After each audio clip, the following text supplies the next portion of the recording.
thank you Lord at wala ng ulan, wala ng hangin.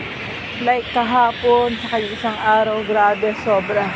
Halos hindi mo na makita yung dinadaanan mo. So, sobrang lakas ng ulan.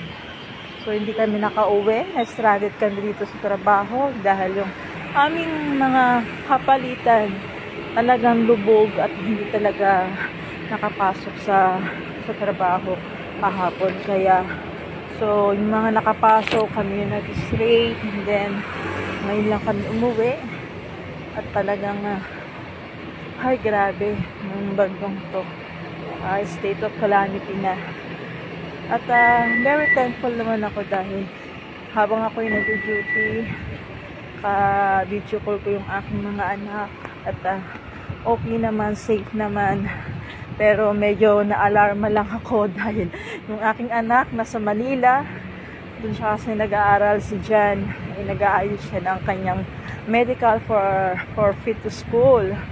So na-stranded siya, talagang sobrang kaba ako hanggat hindi umuwi yung anak ko. Hindi ko talaga tinigilan na hindi ako nakamonitor. At thankful naman ako at nakauwi namang safe ang aking anak dahil sabi niya yung kwento niya, mama, first time kong lumusong sa baha, ganyan. Kaya sabi ko, ganyan talaga, di ba? Kasi walang tigil yung ulan. Talagang sunod-sunod yung ulan isang araw pa, kaya siguro bumaha ng ganun katindi. Di ba? Yeah. So ngayon naman okay na, makakalakad ka ng maayos na, hindi na mahangin, wala ng hangin, diba? At ngayon, hindi naman binahan yung bahay namin dahil mataas naman yung bahay namin. Ang binaha, dadaanan talaga namin talagang yung Luzon Avenue, as in talagang nasa bewang na. Hindi ako makapaniwala nung nakita ko yung sa balita. So ngayon naman, mabilis naman bumaba ng tubig, sabi ng aking anak, at makakadaan na ako ngayon doon.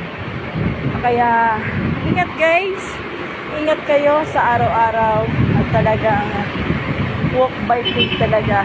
Sabi nga nila, bagyo ka lang, empleyado kami.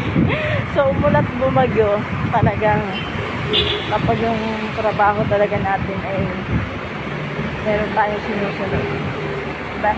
So, ito, uwi na tayo. Uwi na ako guys. At nakita ko na yung aking mga anak. At hindi ng aking mother. At bukas na, huli ng umaga, pasok ko sa pahinga. At ingat kayo guys. At sana huwag na kayong lumabas-labas kung gusto niyo pang maglayas-layas, labas-labas. Huwag mo na ngayon dahil baka may mga makulimlim pa. At baka bumuhos uli ang lakas uli. So guys, thank you. At ito ang aking kantang buhay ni Mama Len sa araw-araw. So bye-bye and God bless you.